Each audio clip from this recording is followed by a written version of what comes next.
Hello, everyone. Welcome to the Cyber Weekly. The Cyber Weekly is a podcast which talks about cybersecurity with me, Deogratius Okello, and Angella, and Nabbanja with Josephine.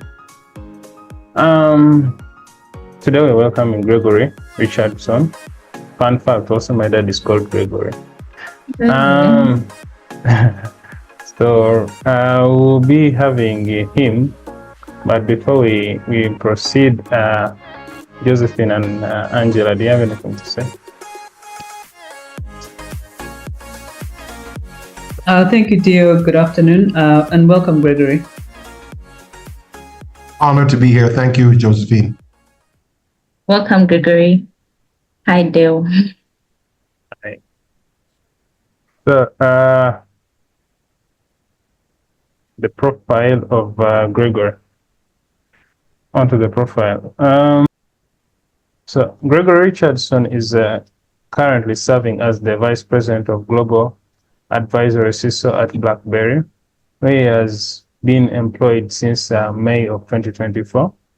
He has an extensive experience in cybersecurity, having worked with McAfee, Intel Security, Palo Alto Networks, CIDI, Southeast, in various senior roles, including advisory CISO and solutions architect. Gregory is recognized as an expert in IT security, particularly in strategic security vision and maximizing security value to achieve business objectives.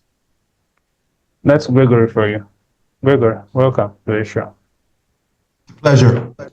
Well summarized, Dio. Thank you. Yeah. So, on to the questions. Angela, I think you can take on the introduction. Oh, the introduction. Welcome, Dale. Welcome, Gregory. It's a pleasure having you with such an experience over 30 years in cybersecurity. I would like to request you to please tell us about yourself and how you got into cybersecurity. Sure. About myself, been a nerd pretty much my entire life. So always from a very, very young age, I had uncles and particularly uncles that were very open to me being in technology. I grew up in the Caribbean, and in the Caribbean, it wasn't common, 30 plus 40 years ago for young people to be into technology. We were more into sports and things like that. So I was a little bit of a anomaly, a little bit of an outlier. But I had a few uncles, particularly, that really encouraged me and, got me into CB radios and remote control things and anything with a current running through it. I was very naturally drawn towards it. And I remember clear as a bell, and this goes way back. This was in the 70s. I was probably 8 or 9 years old watching The Electric Company and Sesame Street. And in the middle of those two, there was a commercial for Commodore VIC-20. And it was a personal computer. I literally saw the commercial and I told my sister, my mother, and everyone else, that's what I'm going to do. I need to do that. And my parents said, okay, if you do go to school, we'll get you a computer. It's probably about 4 years later. It took some time to, save up and all that kind of stuff. And I ended up getting one of those personal computers. And I've been in technology since then. When I started high school, so I was probably about 10 or 11 years old, I, myself and 2 other friends, started a TV program on public television, like public broadcasting television. It was free television, teaching adults about how to use computers. And we were 11, 12 years old or something like that. So the inclination towards technology was always very much there. Fast forward to college. I went to college. I didn't know what to study, didn't know what to major in, et cetera, et cetera. But all the time, in every free moment I had in college, I was doing ethical hacking and trying to find security vulnerabilities, and not for theft or crime, just I was intrigued by, why would they have this bank ATM machine or this big sign, for the basketball stadium and it not be secured properly. So I was all intrigued by that. And friend, he was actually the chaplain on our floor, said, "You don't know what to study, in terms of your major. Why aren't you studying cybersecurity and computers?" And I was like, "Oh, it never occurred to me to do that." And, I actually ended up quitting college to go and work in that industry. So I went back home to the Caribbean and worked in the industry, and I've been working in that industry ever since. So that's how I got into it.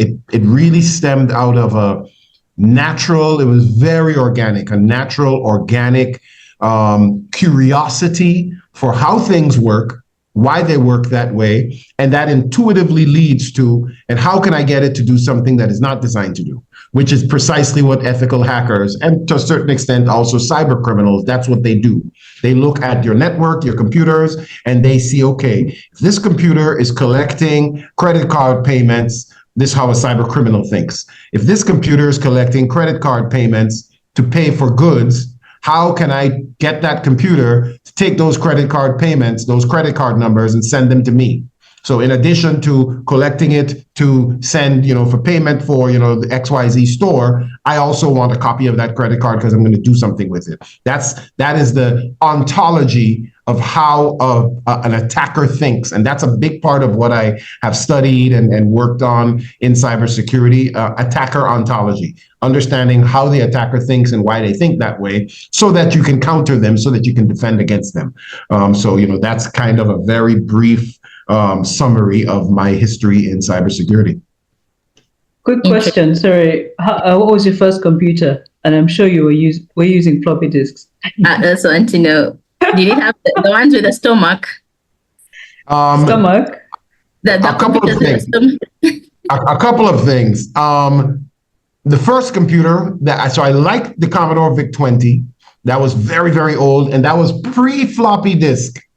Only the rich children got a floppy disk, and that floppy disk was about this big. Only the rich children got that. Amazing. The regular children, like myself, got cassette tapes. So there was literally a cassette tape, looks exactly like an audio cassette tape. It was an audio cassette tape that you would connect to the computer, and that's where you would save all of your files. And if you ever played the cassette tape in a stereo system, you would hear screeching. And so that's what I had. The actual computer I got, because by the time we got the money saved and all that stuff, the Commodore VIC-20 wasn't as popular anymore. I got the Atari 800, which was similar era of the Commodore. It had more colors or something along those lines. That company doesn't exist in that form anymore. Actually, neither does Commodore. I am not at my home office now, but if you ever speak to me at my home office, I actually have the Commodore 64 behind me on the wall mounted. I was able to get one later on in life, and it still works. I don't use it, but I still have that computer. Oh, wow. Collectible. Cool, yeah. Yep. And I'm curious to know, why did you have to quit college to go and work in cybersecurity? Was it? I didn't have to quit college to do cybersecurity. It was stupid, it was a poor decision by a very young-minded, immature young man. That's all it was. And it was God setting me up for my own son to do the same thing, so that when my own son, who's now about 28 years old, when he quit college, I couldn't really say anything to him because I was like, dude, this is the same thing you did. Now, fast forward many years later, I went back to college and I finished, and I mean many years, I mean like 30 or 40 years later, I went back, finished my degree, I got a master's, and right now I'm working on a PhD in applied artificial intelligence. I'm just starting at the front end of that. So I see the value of school. I was just a dumb, I wanted to work. And really and truly, my motivation was I wanted to work. I felt like school was boring. I did not want to relax and play video games. Like, I legit wanted a job. I couldn't get the job where I was because I was in the US and I didn't have papers for the US. So I wasn't legally allowed to work there. So I basically told my parents, I'm done with this school thing. Let me come back home so that I can. And my dad literally asked me, what do you want to come home to do? I said, I want to work. He said, that's the only right answer. yes, you can come home. And then I went home, and literally, I remember I landed in December because I came home at the time when it was Christmas break. I landed in December. My father met me on the airport and said, "There's 3 job interviews waiting for you. Monday, you will be starting your interview process." And I ended up getting one of those jobs. So like I was excited for it. I had no intent to relax or to take some time off. No, I legitimately wanted to work. Yeah. So I think it's proven Caribbean parents and African parents are the same. They don't play around. Yeah, not at all. And hold on, I am now almost 60 years old, and my parents are the exact same way. My father just texted me yesterday, "Go to the store and buy a charger for my phone for me." But like, it wasn't a, "Can you go to the store for me, please, son?" It was, "Go now. Yes, Go get me a charger. I need a charger, and bring it here for me immediately." And I, of course, did it. I was like, "Send me a picture of the charger you need. I'm going now, sir." Yes, surely. And there's a perception that BlackBerry doesn't exist anymore. Please, especially since BlackBerry devices are no longer supported, can you please tell us about what BlackBerry does and your role at BlackBerry? Excellent question. Appreciate you asking that.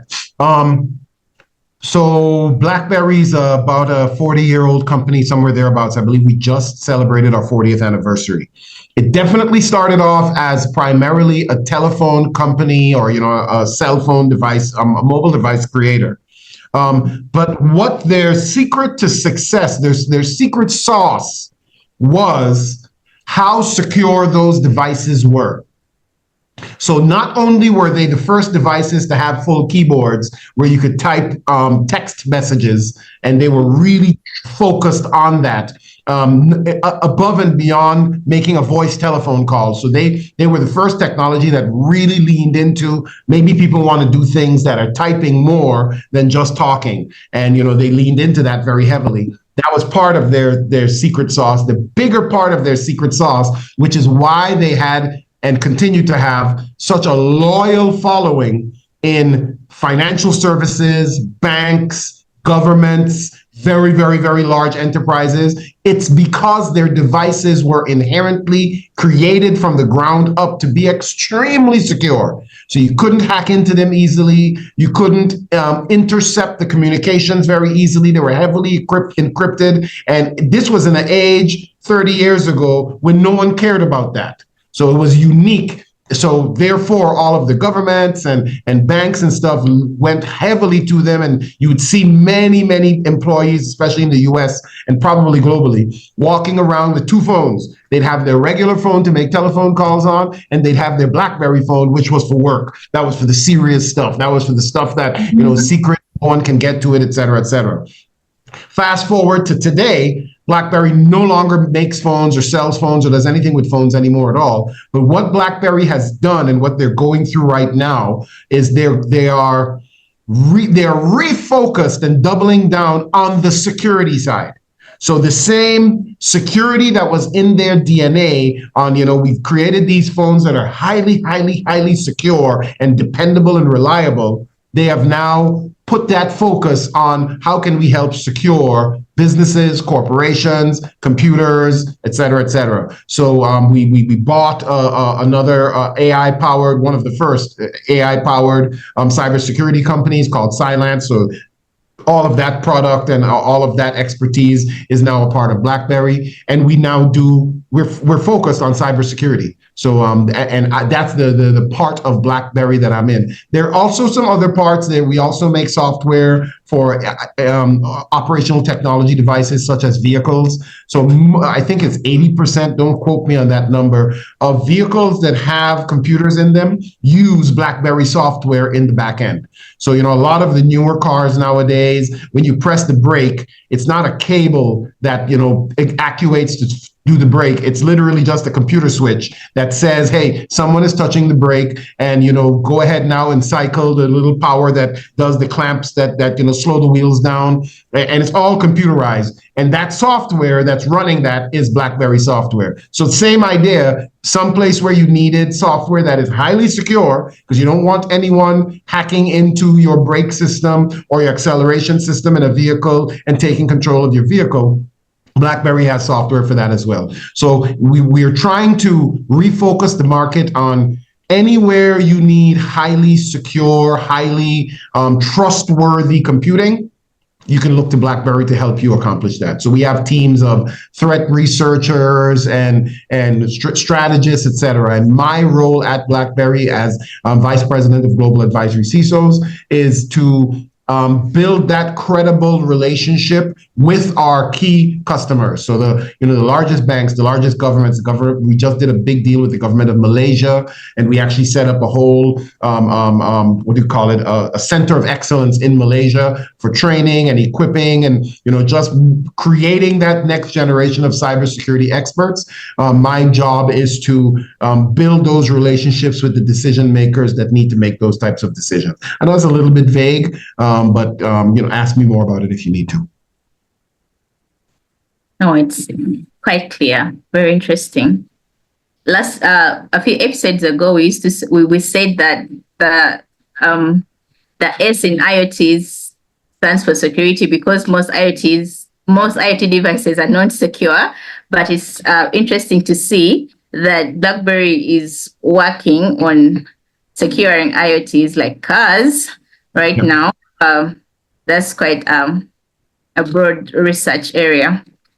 Yeah, and it's timely, because as you look in the car sector of business, people are driving or pushing towards driverless cars, autonomous cars, et cetera, et cetera.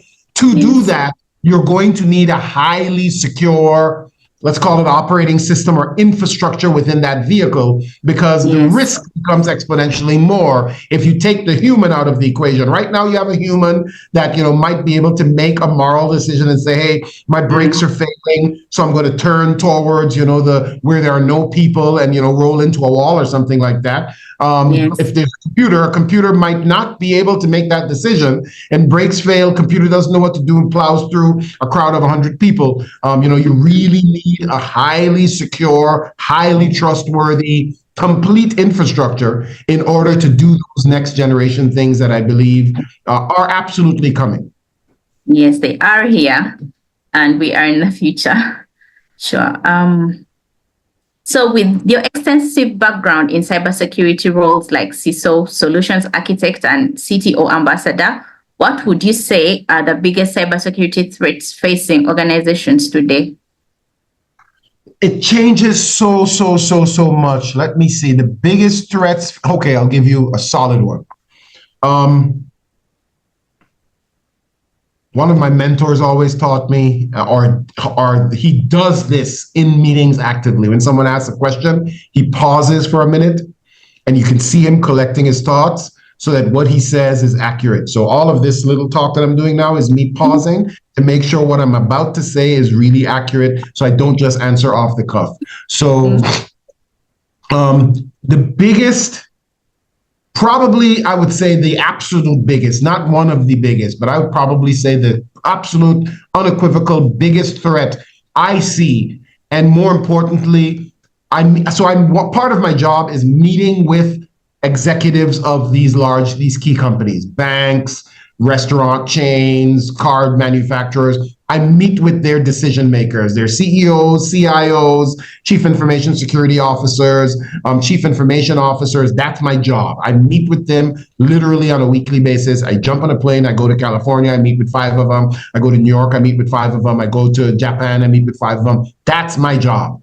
So the opinion I'm giving you now is not just what I think, it's also what they say. So when I speak to those executives, the things that they struggle with, and what I would say is that the top threat that we see is definitely the threat of lack of skilled human people to operate at the level that's required to be able to guarantee security. What do I mean by that?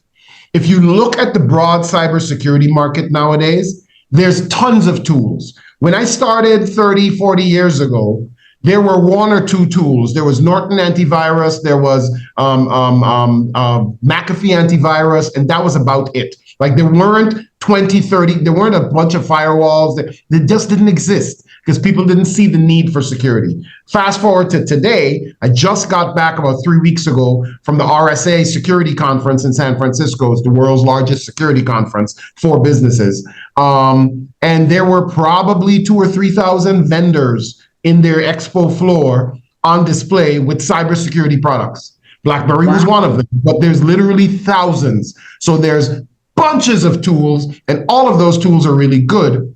So decision makers, executives have many, many, many options to say, hey, if you have a ransomware problem, this tool is very good at ransomware. You have a big network and you want to make sure the edge is secure, you don't want people coming in, these firewalls are really, really, really good. That's not the problem anymore. The problem now is, who do you get to operate and monitor the day-to-day operation of those tools that you have now deployed? Because when you deploy a lot of tools, what you do is you create complexity. So it takes a very skilled operator to be able to look at all of these complex tools and understand when a tool is triggering or warning you that something bad is about to happen. I'll give you two concrete examples of that, but first I'm going to take a sip of tea. Concrete example number one, and I'm giving them in this sequence purposefully. Yes. Somewhere around 2012, global thing, it was well reported all over the world. I'm sure you probably heard about it. Target got hacked. Big retail store here in the US, they were hacked and credit cards were stolen and exfiltrated out, and it was in the tunes of tens of millions of excuse me, it was in the tunes of tens of millions of credit cards. Good luck editing all of these coughs out, Dale. But anyway, it was in the tune of tens of millions of credit cards that were exfiltrated and stolen out around 2012. As we went in, and I was part of one of the teams that went in to do a assessment afterwards of, hey, what happened? What we call a root cause analysis, like, well, why did this happen and what did we find? So I was with a company that did that. And part of what we found was they had, and I'll call the name of it, a device called a FireEye device. I don't think that company exists anymore. Don't quote me on that. But back in 2012, they were a very popular device that would detect certain types of malware on your network that were undetectable.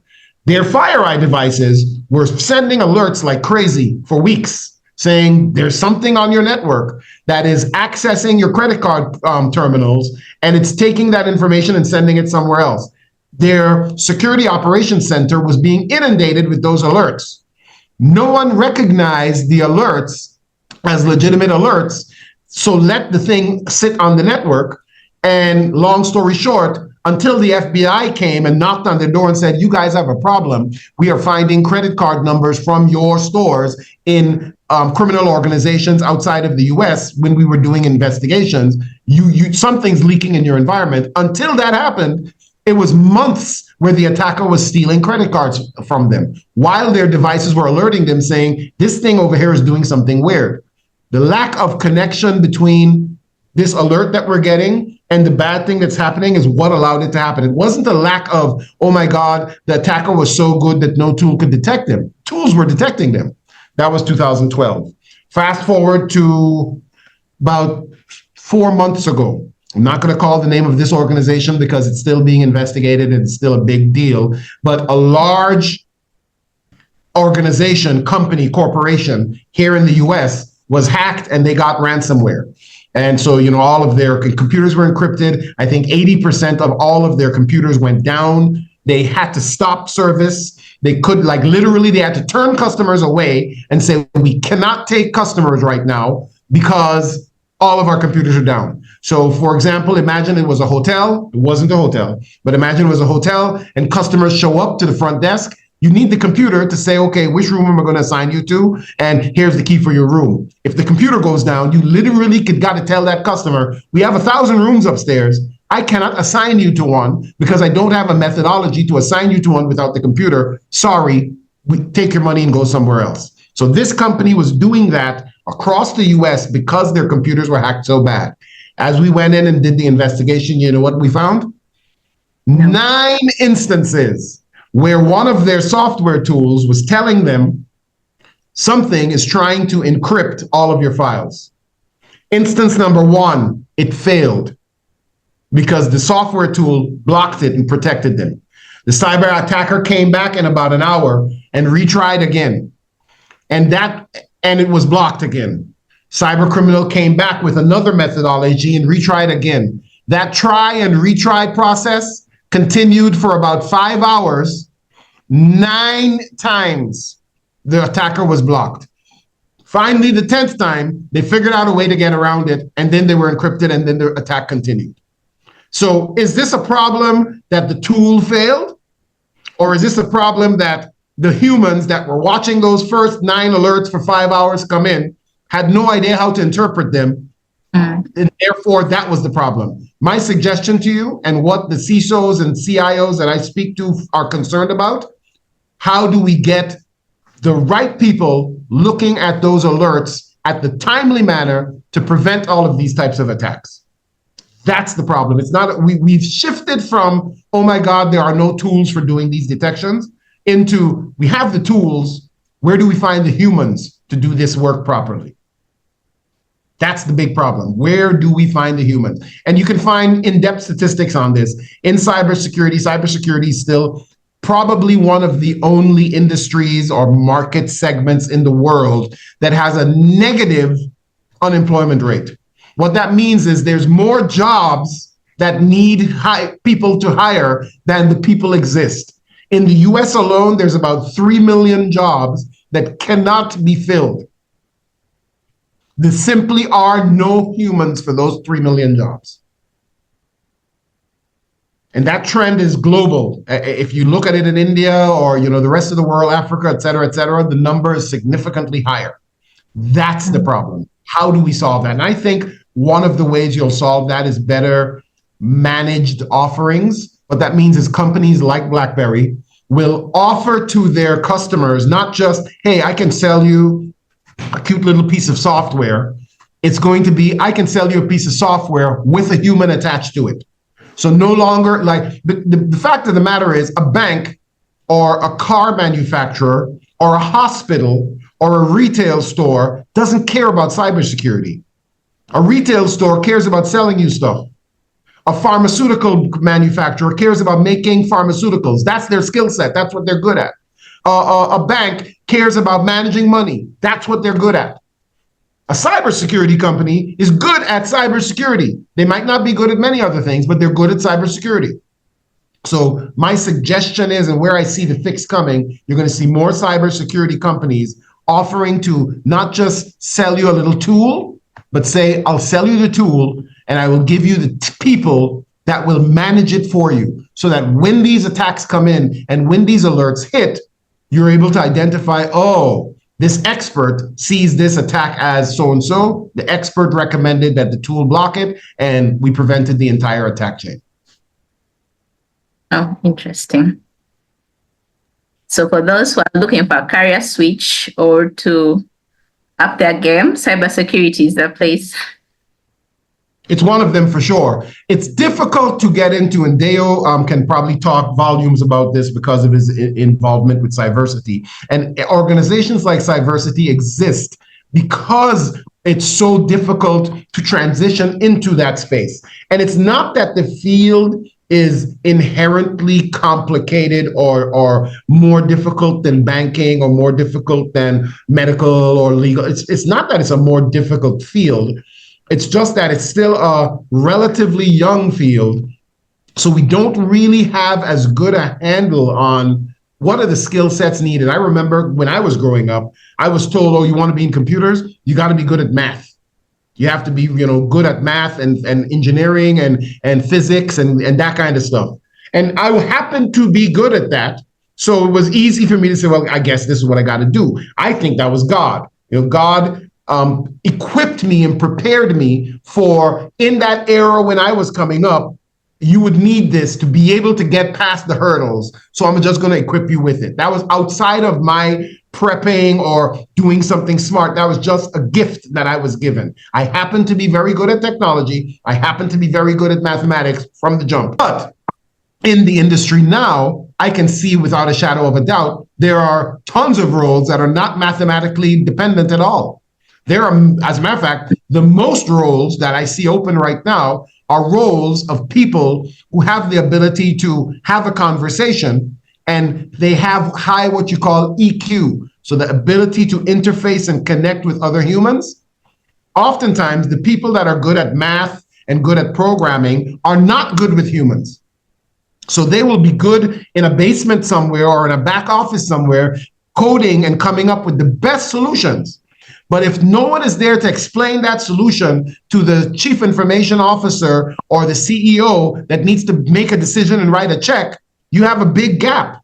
That's one of the opportunities. So those people that are good at building a relationship and having a conversation and taking something highly technical and complex and distilling it down and making it consumable for whoever the audience might be, there's big roles for those people. And those people are not math heads. But, we have to get over those self-imposed hurdles that we have put on the industry that are not legitimate at all. That's true. So all the nerds listening, you should get people skills too. And there's a quote from Albert Einstein that says that if you can't explain something simply, you don't understand it well enough. So sometimes as a nerd, you want to just throw around big complex words or strategies, but if you can't explain it to someone in simple terms, you've not understood it well enough. And let me comment on that real quick, because that's phenomenal. That's spot on. Mm. What happens a lot of times, we confuse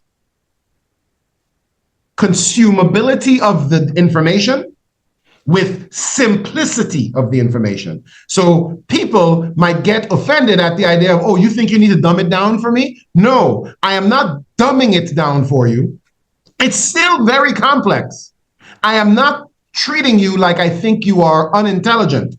I am just speaking to you in the language, in your vernacular. Because a lot of the people that I deal with, a lot of the CEOs and super successful billionaire leaders of large multi-billion-dollar companies are extraordinarily smart. They went to Harvard. They have more degrees than me. But their degrees might be in business or finance. They might be MBAs. They might not be technologists. So it's my job then to take the technological and convert it into the language of business. Yes. So that what I'm speaking to them, I'm not dumbing it down. I am simply translating it. Because it's like, if I translate from English to whatever language they speak in Uganda, I don't know the language. Uganda, many. That's not me saying one language is better than the other. It's simply me being a translator between the two languages. Both languages have their nuance and their complexities, but they are different languages.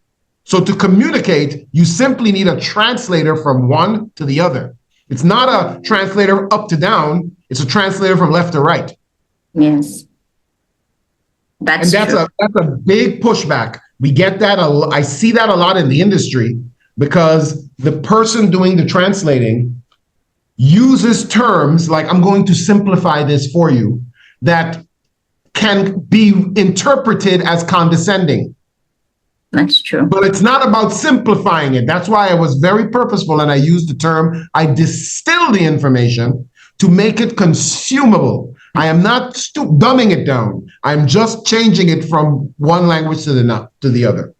Very, very, very important distinction and hugely needed in this industry. Wow. Thank you so much for that. I'm on a number of boards, and one of the challenges we have on the board is getting cybersecurity on the agenda, but in a way that is clear to us as board members. But so thanks for clarifying the need to have business language, presented in cybersecurity. But what do you think, though, are the biggest mistakes in terms of cybersecurity and organizations and the strategies that they adopt in addressing cybersecurity? How do you think these can be avoided? And what role do you think culture plays in cybersecurity? Oh, you threw some very complicated questions at me there. I will answer all of them. I'm going to come to that. Culture in cybersecurity, I'll come to that last because that probably requires the most nuance to answer. So right now I'm not in the US, I'm in another country. I'm by my parents in the Caribbean. And yes, last night I was reading the newspaper and the local newspaper. The local newspaper had a whole article on how the central bank of this Caribbean country, this Caribbean nation, is struggling with cyber attacks on their financial infrastructure. So they're seeing banks being attacked, and it's causing potential, they see a risk of currency devaluation due to the volume of the attacks that they're getting. And they're struggling with that, and they're trying to figure out how to handle it. And one of the things that they said in the article, and I was reading it, and I won't say I was disappointed, but I was like, okay, so they don't yet understand how to tackle this. One of the things they were talking about is we need to equip banks and other organizations with better tools. And if you remember where we spoke about earlier in this interview, tooling is almost never the problem in cybersecurity nowadays. It is really about, you need to put a primary focus on two things, in my opinion. One is policy. You need to set and document a very clear policy on this is what we're allowing, this is the direction, and I wouldn't even put it on what we're allowing and not allowing. I would focus on this is what our goals are. As a bank, as a government, as an organization, as a corporation, whatever it is, these are our primary objectives. So if you are a bank, our primary objectives is securing finances, making sure currency is flowing properly, making sure currency remains valued properly. Those are our primary directives. And everything else needs to serve those directives. So if there's a cybersecurity issue, the cybersecurity issue is dependent on or subservient to the primary goal of the bank. If this is a manufacturing company for vehicles, the primary objective is we got to build vehicles efficiently and get them out so we can sell them. The cybersecurity risk is subservient to that risk. That needs to be clearly defined and clearly stated in policy so that the leaders, the employees, and everyone else always has that North Star to point to. It's a kind of a biblical premise, and I don't often mix the biblical with business, but the Bible talks about for lack of vision, people perish. So you need to give them that vision. This is our goal. This is where we're heading, and everything needs to align with that. So that's problem number one. Problem number two is enabling and developing the people to do that. So you need to put first and foremost in the people, in the employees and the leaders and everyone else. Remember, our primary objectives are that vision that we have over there. Anything you're doing that you can suss out goes contra to that vision, you probably shouldn't be doing it. If there's an email that comes in and you're suspicious about it, or you're not suspicious about it, but it's contra, it could cause risk to that thing, you probably don't want to click on that email. If there's a website that you're going to and it's super convenient for you and it really helps you, and it's a ChatGPT-like website, and it helps you write all of your policies and put the words together. But in order to do that, you got to cut and paste some information and stick it into that ChatGPT and say, hey, here are my customers. I need to write 10 emails to these customers. You've now leaked your customer data, which the primary objective is keep your customers' data safe. So even though the ChatGPT thing is a convenience and it helps you do your work faster, it might be, and I'm not against ChatGPT, I use AI heavily, but I'm just as an example, it might be giving you another risk of information leakage. So therefore, I probably can't do it that way. I need to go and talk to someone in leadership and say, hey, I think this would be a good tool. How can we do this in a secure manner?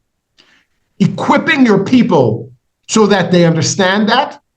Those are the two needs of cybersecurity. Those are the two primary needs. Now, I'll segue, hopefully smoothly, into the third part of your question, Josephine. How does culture influence this? Culture influences this a lot.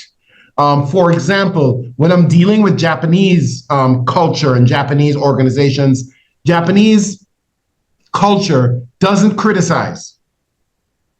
So even if they do not agree with something you're saying, or you've told them, if you give them a piece of software and say, hey, what do you think of this? Give me a review of it. They will very rarely tell you it's terrible, we didn't like it at all. Their culture says, be gracious, it's okay, it's nice. So if you are working with that, you need to interpret, it's nice.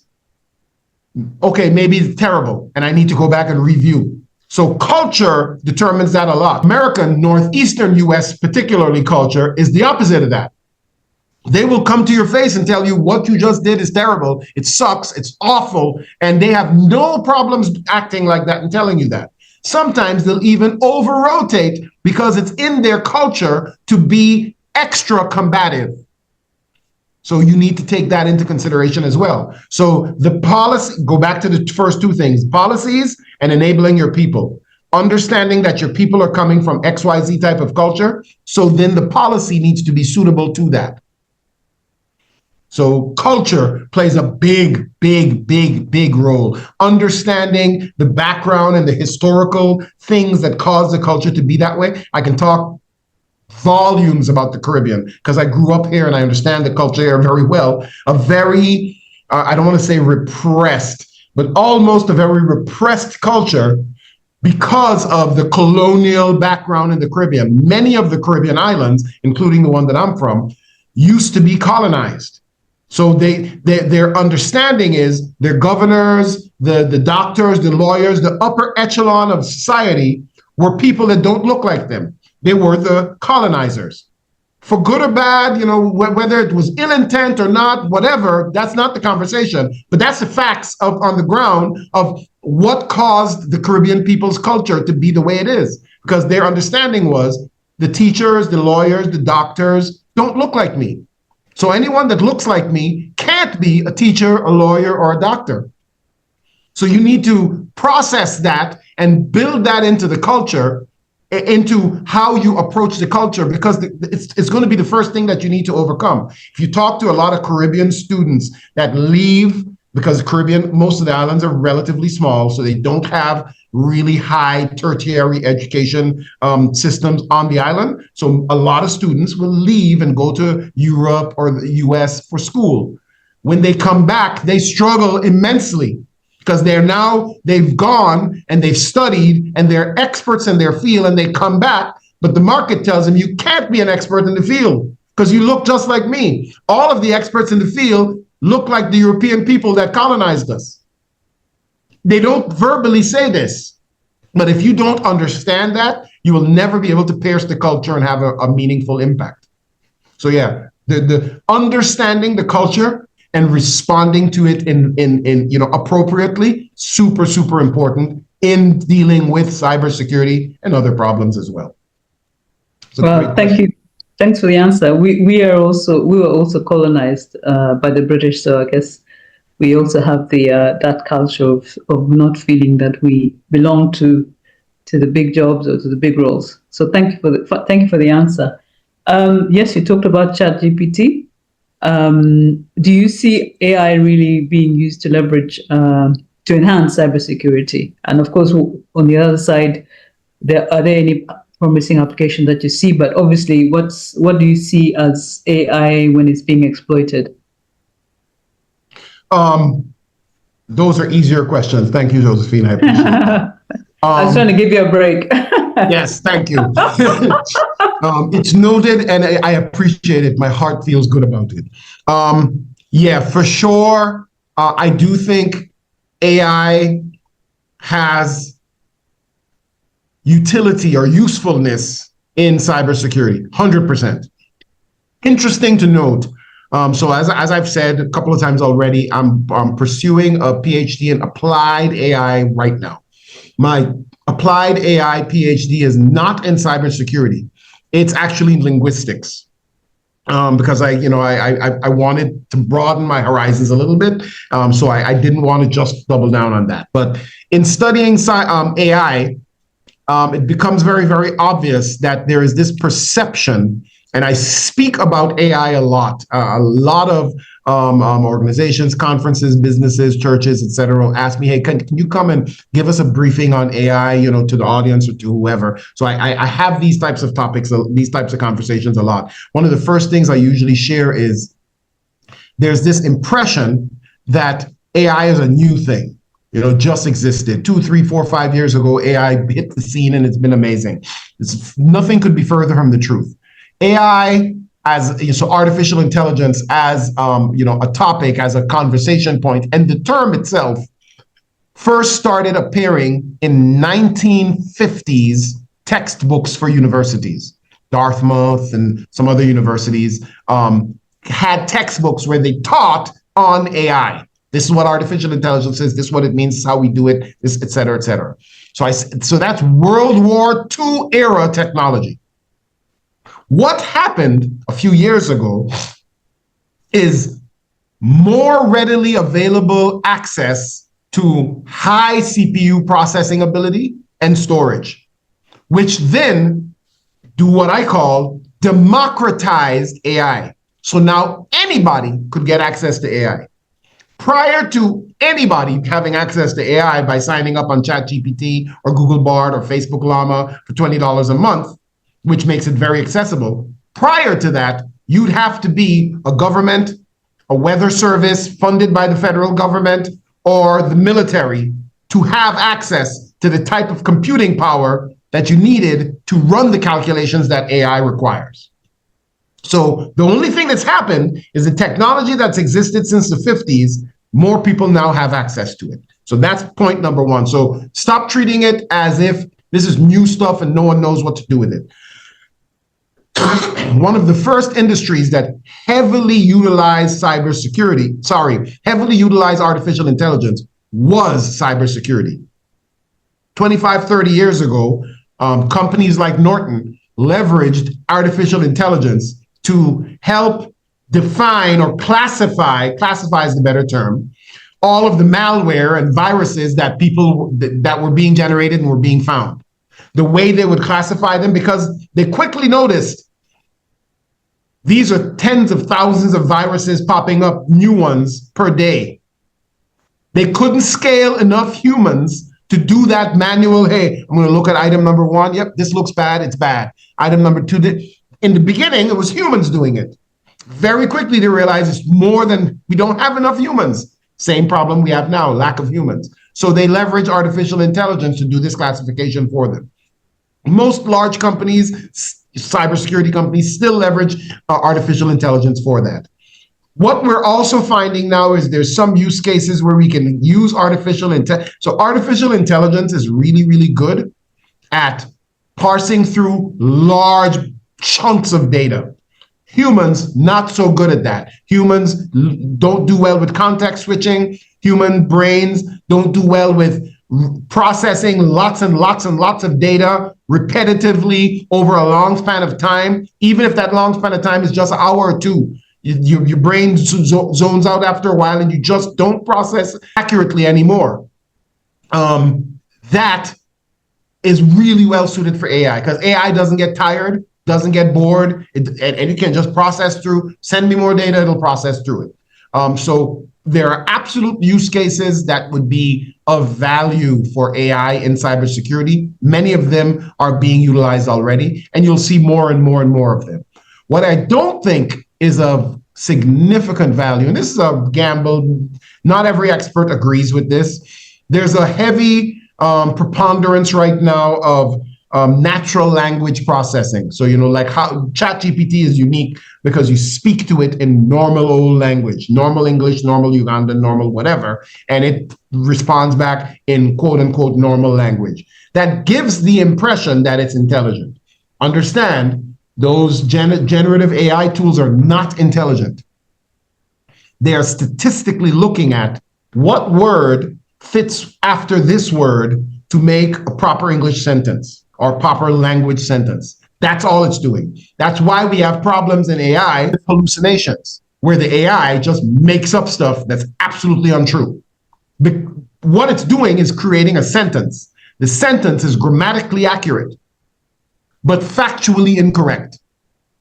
So keep that in mind when AI tools are being used, and it gives you the impression that you're having. So there used to be a lot of these experts that came out, and I had a conversation with the AI for 4 hours, and we were just talking, and I'd ask it questions, they would tell me things.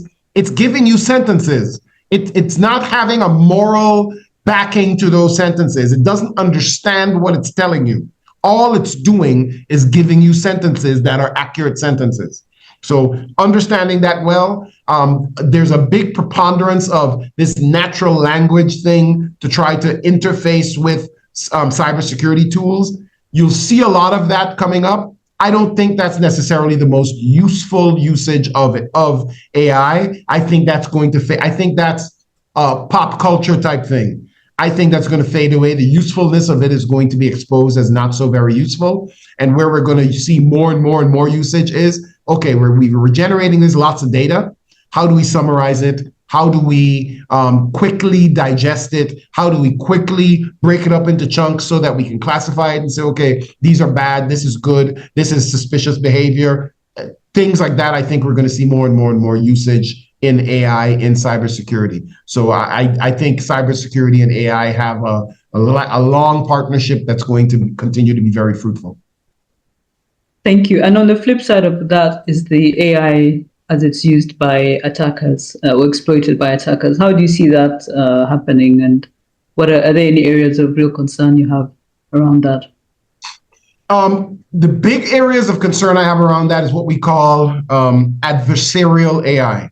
So using AI to be the adversary, to make you a better adversary. In the same way as in defenses, where it can consume lots of data and classify things, AI can be used to consume lots of data about, so if I want to attack a bank, let me give the AI all of the IP addresses, all of the tools they use, and summarize it and let me know where the vulnerabilities will likely be. AI can do that extraordinarily well, and we're seeing attackers do that as well immediately today, so that creates a big risk. Another place where I see huge risk is, I gave an example of it earlier, people not being sensitive, corporations and their employees, not being sensitive to the potential data leaks by using AI tools. So you're using your Gmail, or Gmail is a good example. And again, I use this tool, so I don't think it's evil or bad or dangerous, but I put constraints around how I use it. A lot of people use these tools without the constraints because they're oblivious to the fact that, oh my God, there's privacy concerns there. Gmail now has a feature where you can opt in and say, hey, use AI to summarize my emails. So all of your emails, you get 10 emails in a day, and that's something a lot of people struggle with. Oh my God, how would I keep up with all my emails? Gmail can now give you a summary and say, you got 20 emails today. These are the key points that we found in the emails. These are 5 action items we found inside of your email. You should go and take care of this right now. And these are just informational emails. Someone was trying to sell you something, so you can safely ignore them. As you allow Gmail to scan through your emails to do that summary, if there's confidential data in those emails, Gmail now has access to it. And the next person that Gmail is, unless you are assured or have turned on settings in your Gmail to say you're not Gmail, Google, you're not allowed to train yourself on my confidential data, it could be training itself on that. So the next person it answers, it could be using training data that it got from your emails.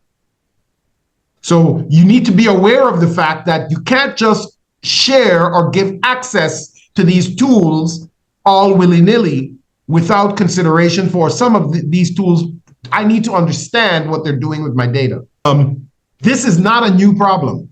When tools like, but it was more overt in the example I'm about to give, when tools like Dropbox came out, Google Drive, Box, people would say, oh, this is so convenient. I can put all my files there, and then if I move from computer to computer on my phone, I have access to my files everywhere.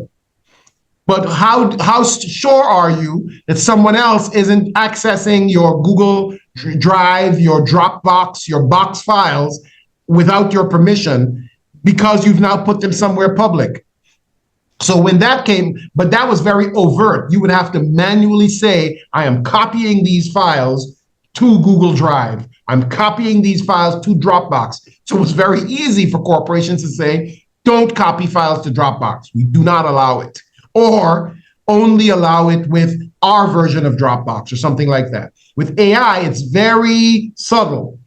If you just turn on the switch in Gmail and say, go ahead and scan my emails and give me a summary, you're not even aware that what you're instinctively doing in the background is giving Gmail access to your emails. So having, again, culturally and procedurally, policy-wise, making it clear to your employees, we need to be very cautious on this data or this type of data, that it doesn't be shared with anyone, whether explicitly or implicitly. Explicitly would be sharing it, putting it on Dropbox. Implicitly would be allowing an AI to scan through it. If you haven't made that policy very clear to your employees, there's huge risks there for data loss. Yeah, thank you. We want to know if you have experience. Obviously, you've experienced a cybersecurity challenge, but can you talk to us about a challenge you've experienced? What your key takeaways were from that experience in cybersecurity, obviously. There were many. I almost want to pick a people-related one rather than a technical one. Technical one will be easier to explain. So the people ones, I'll just give you a quick summary.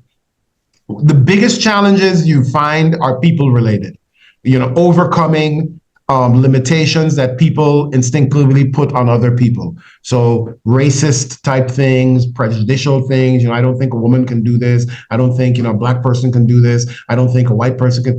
Overcoming that, oftentimes a problem. And it's not just against black people. It's also the other way. So I'm not saying, only African Americans and Africans struggle with this.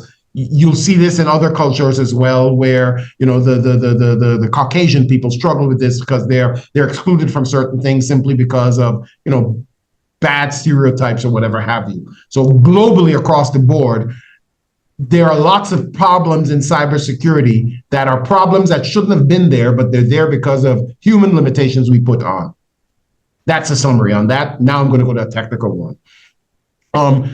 Big technical challenges I found. I'll give you one from a kind of a recent attack that I've been, interfacing with and helping a customer through. So a customer of mine, a partner customer of mine.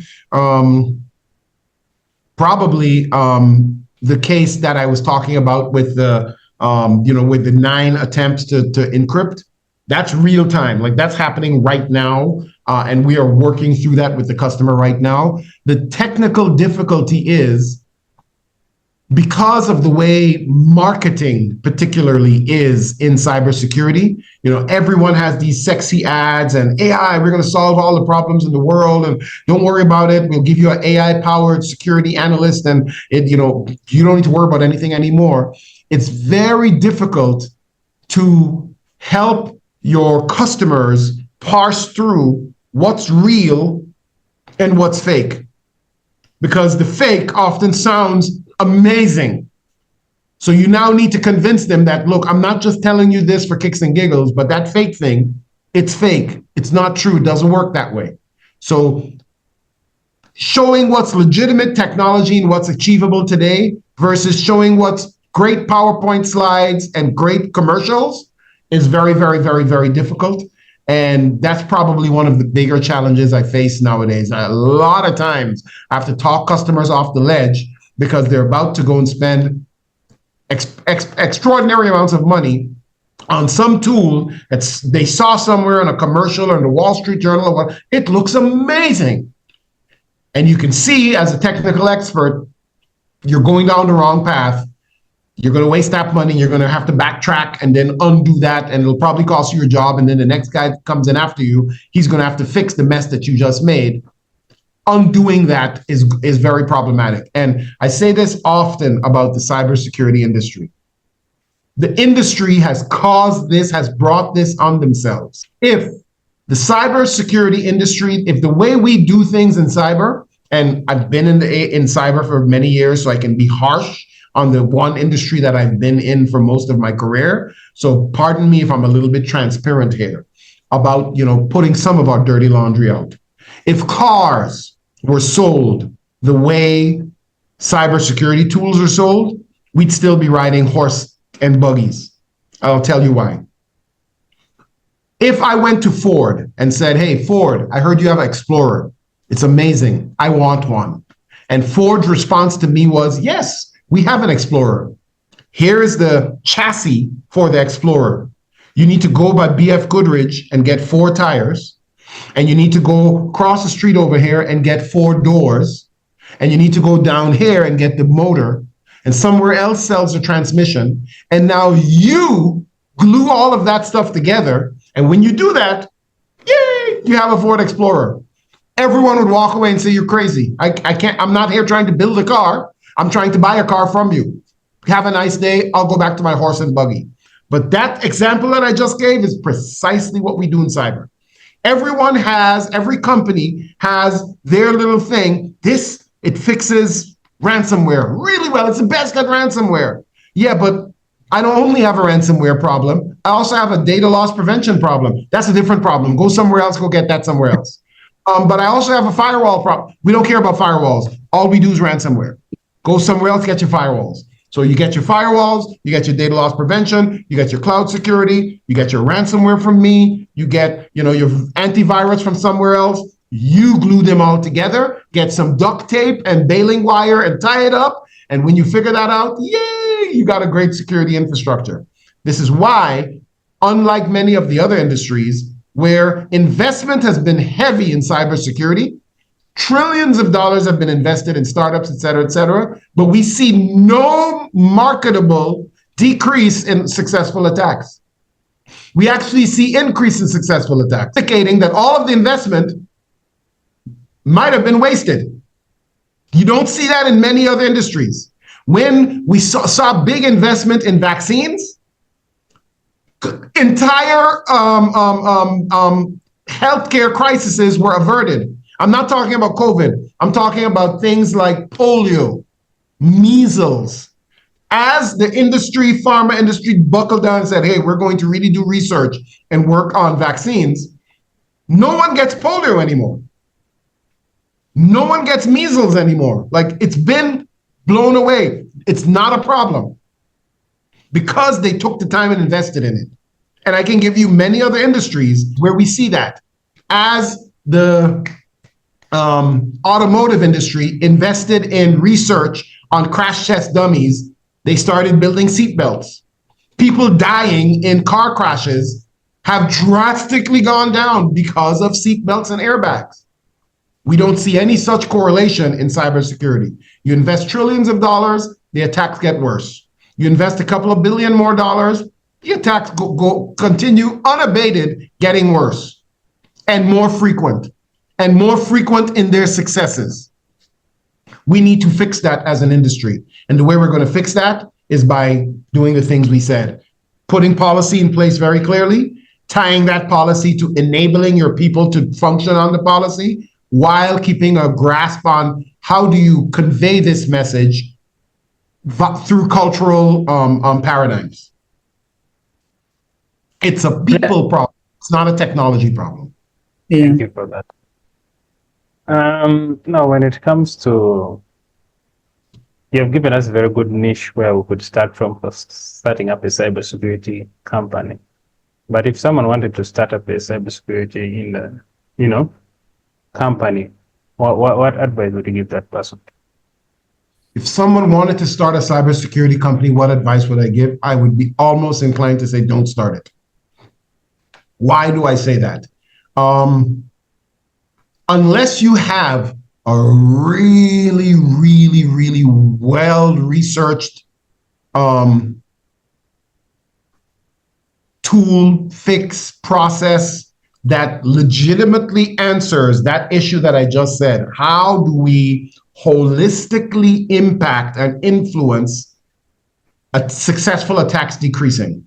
Unless you legitimately have something that does that broadly, my initial reaction is all you're making is another widget.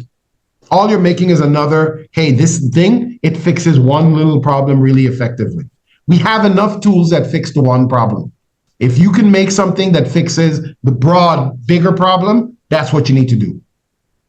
So I would say if you're thinking about getting into cybersecurity, be very, very, very, very cautious. What we're also seeing is the amount of investment. So the term is venture capitalist. Where, and equity funds where they say, hey, we want to buy into this industry. That's starting to slow down. So a couple of years back, you could start up anything. You could start up your little, hey, we do ransomware. Hey, it's worth $1 billion. Here's $1 billion for it. You don't get that as easily as you used to get it 5, 6, 7, 8 years ago anymore. We're seeing a cooling of that market. So the exits and the type of profitability you can get from simply doing a cybersecurity startup, it has become significantly more difficult. So I know that sounds discouraging to say, and at a certain extent, I said, don't do it. If I soften my answer a little bit, sure, do it. Just do your research really, really well. Make sure you're legitimately solving a broad, serious problem that exists. Instead of, I solved this one little tiny problem. I doubt that there's the one little tiny problem that isn't already having 5 or 6 or 7 solutions in the marketplace. So be very wary if you think you're solving something that no one else has solved before for that one problem. Do your research really, really, really, really, really well. Okay. Now, when it comes to the aspect of someone, a team member, you're planning on recruiting someone for a team. What are those things you usually look at from an individual perspective? Certificates, all those things, plus the person themselves. What key things or degrees stuff? Personally, when I'm hiring or making recommendations for hiring, I'm no longer, I used to be very focused on certificates and degrees, etc. I've come to find that those are significantly less useful for hiring humans, especially in cybersecurity, but I would say broadly in any industry. I'm involved in other industries. I'm an entrepreneur, so I have a car rental company. I have a AI app that my wife and I just launched. So I'm in other industries outside of cyber as well. And across the board, it comes down to people. I'm looking for people that are morally trustworthy, that are of high character, high moral standards, and teachable. If I can find those characteristics, those traits, especially in technology, you can train people into technology. Technology is teachable. They have trained monkeys, quite literally, to do difficult technological tasks. Push this button when you need more food, pull this button. They've trained puppies and dogs how to communicate literally in English by pressing buttons. And there's lots of things on YouTube and on Instagram and where the owner is partially communicating with the puppy because they've taught the puppy, press this when you're hungry, touch the red one when you want to go outside, touch the green one when you... So teaching people to do technological sequences of pressing buttons, we can do that all day. I haven't found good ways to teach people who are morally sketchy to be morally better. I haven't found good ways at all yet to teach people who are intuitively not good with people, can't talk, can't explain themselves, can't take what's in their head and convey it externally. I haven't figured out good ways of teaching people to do that. So when I find a candidate who's very good at taking a complex idea from their head and conveying it outwardly, that's a person that I focus on. That's a person I want to hire. If they have no degrees, no certificates, it's irrelevant. I can take them and put them in a boot camp for 6 months, and they'll come out with all the certificates. That's doable. I used to do that. Early in my career, 30 years ago, I would literally, because I lived in the Caribbean, I would literally jump on a plane, go to like Dallas, Fort Worth, for example, and sit in a hotel, cheap Motel 6, nothing fancy, and stay there for 2 weeks and go to class every day at a community college and study from 8 in the morning to 8 in the night. And it would be a boot camp designed just for that. And they say after 5 days of that, Saturday, you're going to come back in, you're going to do the test, and you're going to get the certificate. And you sit and you do the test, and you get a headache, and you come out, and you're tired, and you're exhausted, but you come out with the certificate. And then I jump on the plane and go back home. And now I left Greg, and I come back Greg MCSE. I come back Greg CCISP. I come back Greg whatever CCIE. Like I literally did those things. And so can it be done? Yes. And it's not because, oh, Greg is so smart. If you take the time and you focus on it, you spend the time and put the efforts on it, you can absolutely do it. That's the easy part. But I could never have someone could have never taught me, this is how you speak to people. This is how you listen to what that customer is saying and really interpret, oh, they're saying this, but what they actually mean is this. So that's what I look for when I'm hiring. Wait, what's the AI app? Excuse me? What's the name of your AI app? Fair question. Actascribe. It's public, it's launched, you can go and access it. All it is a summarization and transcription tool. I noticed in business meetings, and most of my meetings, as I've said, is face-to-face. So in business meetings, I'm talking to a customer or a group of customers. I can't take notes while talking. And I don't travel with a minute taker next to me. So I needed a system to be able to sit in a meeting and have a conversation and come out of the meeting and have notes. These are my action items. I promised the customer I'd send them an estimate. I promised them so-and-so. They asked for so-and-so, so I need to answer them this. This is what we spoke about. And like I told you, I go to California, I meet 5 people, then I literally jump on a plane, fly across the country to New York. I meet 4 people. That's a lot of people. That's a lot of meetings that blur in between each other. I needed a way to have clear, concise notes. This meeting, we spoke about this. And these are my objectives. And these are my action items. This next meeting, we spoke about these things. These are my action items. And Actascribe does that. So it listens to the audio. So I will literally, like, if it's a in-person meeting, I'll go with my phone, put my phone on record, put it on the table. Let's have a conversation. We speak for an hour, 2, 3, 4, 5 hours. When it's done, I take the recording, I give it to Actascribe, and in about 30 seconds, Actascribe emails me back. Here's the summary of everything you spoke about. Here's a transcript, word for word for word. Here is the action items that I detected. Here are questions that the customer asked you that you said you don't have the answer for yet, but you'll answer them back. You promised them these 10 things. This is a summary. These were the key points. That's what Actascribe does. A lot of people now are using it for like consuming YouTube. So if you have a YouTube video on some subject that you're interested in, take the audio of the YouTube video, and there's easy ways to do that. There's sites, Y2Mate, etc. You can just say, hey, here's a YouTube video. Boom, it gives you the audio file. Give Actascribe the audio file. Actascribe gives you a summary. This video is about these 12 things. These are the key summary points. These are the references that the video referenced. These are the books and the chapters that they said go and look at. So when I'm studying or when I'm trying to consume data, I use Actascribe for that as well. When I go to church on Sundays, Actascribe is on my lap and listening to the pastor. And when I come out of church, I get an email from Actascribe. Here's what your pastor spoke about today. Here are the scriptures he used. Here are the summaries. Here are his recommendations for action items. Because I was always a nerd, I always wanted to go to church and come out with notes, not just flowery notes with a pretty picture, but in-depth notes so that I can go home. Okay, my pastor said this scripture says this. Let me go and look at the scripture. So that's what I built Actascribe for doing that for myself. And my wife, who's the brilliant one between the two of us, she said, you should put a cover on that, make it pretty, and sell it, because people would use that. And I was like, no, that's something that I use for me. She's like, trust me, put it, people will use it. And she's right, people love it and people use it. Costs $19 a month, it's very cheap. So it's very accessible, that was the aim. And it's extraordinarily easy to use. My goal was make a tool that's very, very easy to use. So about 3 clicks. Click 1, upload, click 2, select name, click 3, press Actascribe, done. That's it. That's all it takes. There's no menus and options and features on it. It's purposely very simple. It's very fast and it's very affordable. That was my goal. My goal was quite literally my 80-something-year-old mother who lives in the Caribbean should be able to use this tool. And she uses it now when she goes to church. Wow, that's so cool.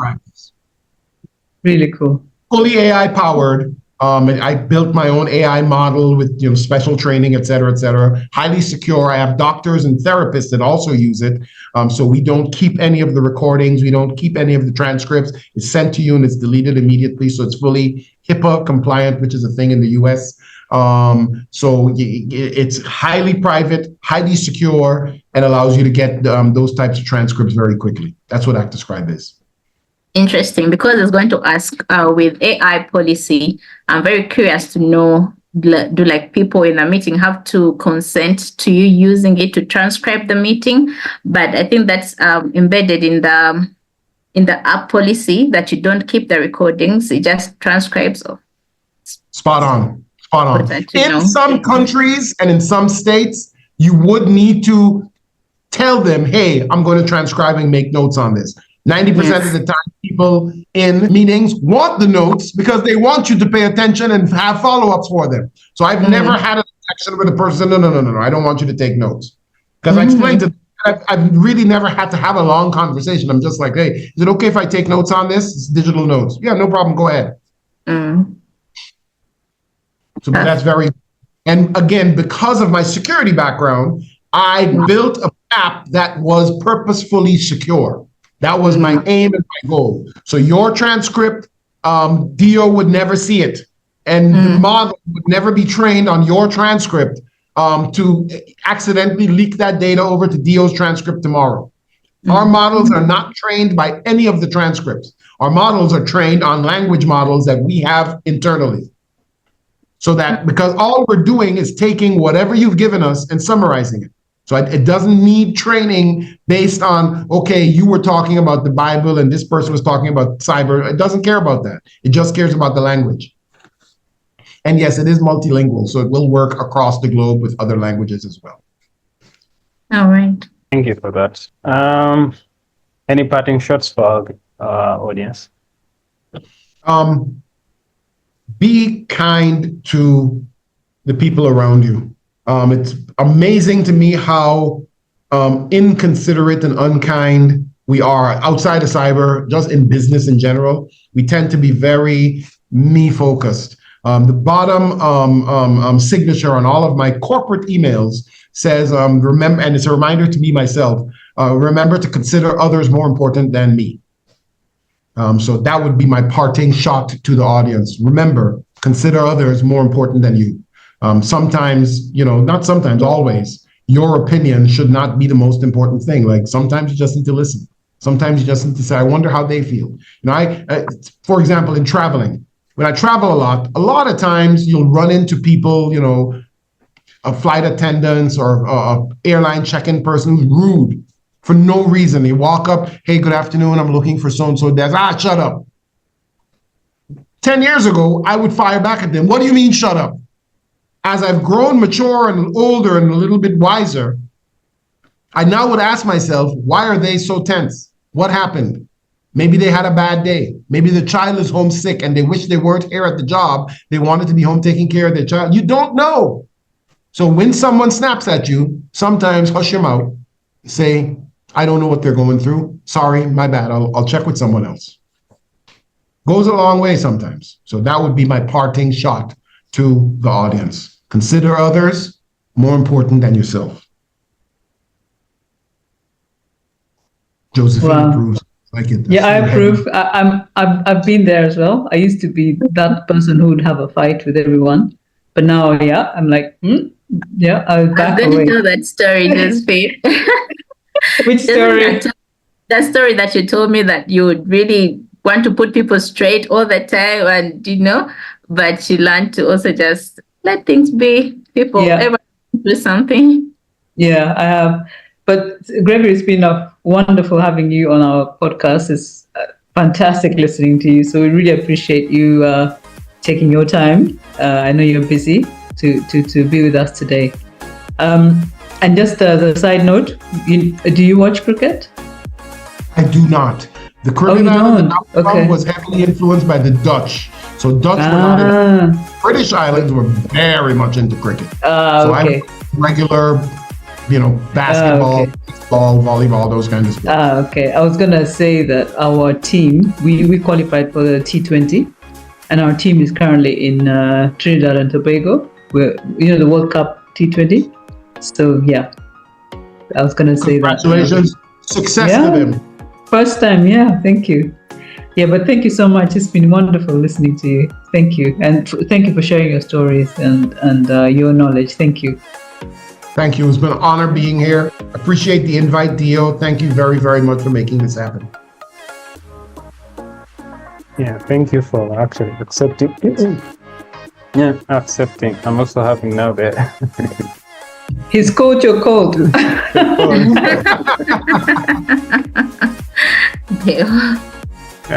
So yeah, thank you for accepting to come on. It's been a pleasure. So for our guests, our next episode which you can check out is episode 18, which is with Olivia Rose. I believe Gregory also knows her. So other than that, see you in the next episode. Thank you. Thank you. Thanks, Gary. Bye. Bye. Bye. Good one. Bye. Thank you.